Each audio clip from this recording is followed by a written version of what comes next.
রমজানের শুরুতেই বাজারে তরল দুধের সংকট চরমে। বাজারে কয়েকদিন থেকেই মিলছে না তরল দুধের প্যাকেট। ভোক্তাদের অভিযোগ, রোজাকে পুঁজি করে বাড়তি মুনাফার চেষ্টা করছে বিপণন প্রতিষ্ঠানগুলো। এ নিয়ে আলোচনা করতে রাজধানীর উত্তরা থেকে আমাদের সঙ্গে যোগ দিয়েছেন কনজিউমার্স অ্যাসোসিয়েশন অব বাংলাদেশ ক্যাবের মহাসচিব হুমায়ুন কবির।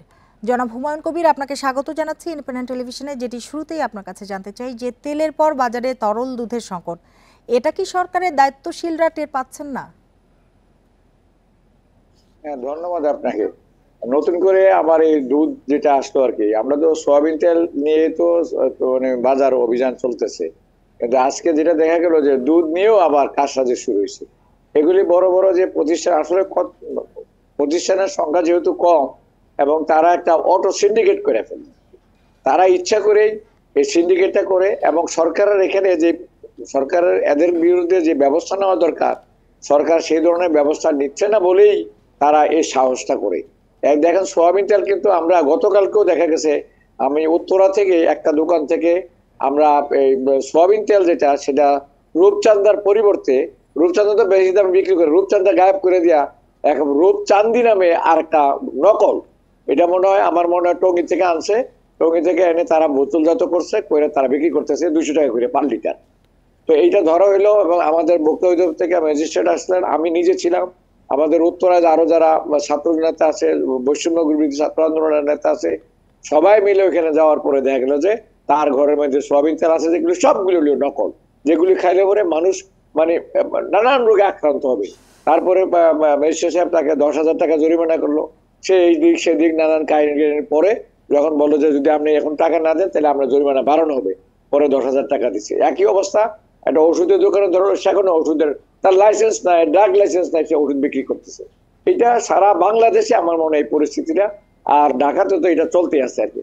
সরকারের অন্যান্য এজেন্সিগুলি কিন্তু সেভাবে অ্যাক্টিভ না, একমাত্র ভোক্তা অধিদপ্তর ছাড়া আর কারোই কোনো নজরদারি নাই, যার জন্য এই ব্যবসায়ীরা, অসাধু ব্যবসায়ীর কথা বলছি না, অসাধু ব্যবসায়ীরা কারসাজি করে। লেবু, শসা ও বেগুনের দাম রাতারাতি দ্বিগুণ হয়ে গেল। ভোক্তা অধিকার, আপনি বলছেন যে অভিযান শুধু ভোক্তা অধিকারে চলছে, সেই অভিযান কি তাহলে কোনো কাজে আসছে না?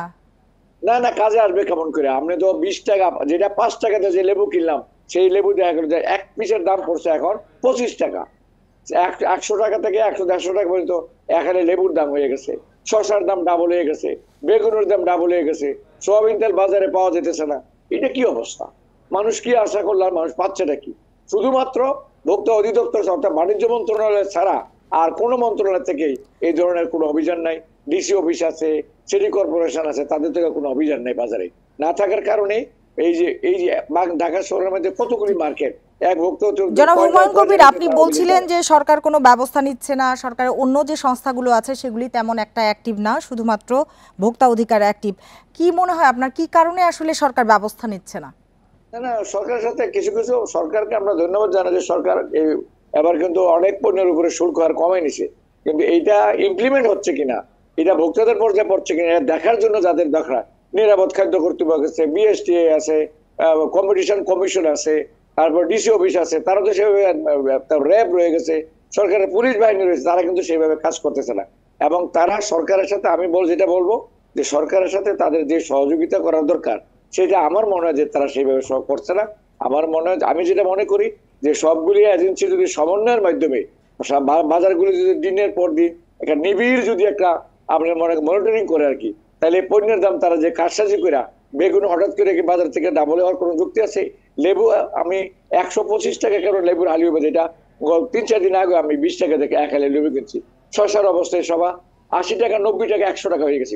মানে বাড়াইতে পারলে জনক তারা মানে লাভ করতেই থাকে আর কি। এটার একটা সীমা থাকার দরকার। সেক্ষেত্রে একটু জানতেই চাই, আপনি বলছিলেন যে লাভ করতেই থাকে, রোজার মাসে ব্যবসায়ীদের বাড়তি মুনাফার প্রবণতা আসলে কেন বাড়ে? এটা বাড়ে, এটা হলো এই যে আমাদের দেশে যে অসাধু ব্যবসায়ী তারা আর কি, তারা এই কাজটা করে, তাদের সারা বছরের লাভ তারা এক মাসে তারা উঠাতে চায়, এবং এটাকে তারা একটা পুঁজি করে সুযোগ নেয়। তারা বলে যে আমরাও তো, আপনি সরকারি কর্মকর্তা, আপনি চাকরি করেন, আপনি বোনাস পান, আমারও তো বোনাসের দরকার আছে। এগুলি অসাধু ব্যবসায়ীদের কাজটাজি।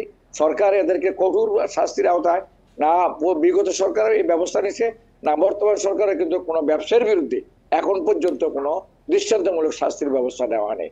আমরা মনে করি যারা দোষী তাদেরকে দৃষ্টান্তমূলক শাস্তির আওতায় আনা, আর যারা সাধুভাবে ব্যবসা করে তাদেরকে পুরস্কৃত করাও, তাইলে বাজার একটা স্থিতিশীলতা আসবে বলে আমরা কনজিউমার সেশন বাংলাদেশ ক্যাবের পক্ষ থেকে মনে করি। জি, জনাব হুমায়ুন কবির, আপনাকে অনেক ধন্যবাদ আমাদের সাথে যোগ দেওয়ার জন্য, আমাদের সময় দেওয়ার জন্য।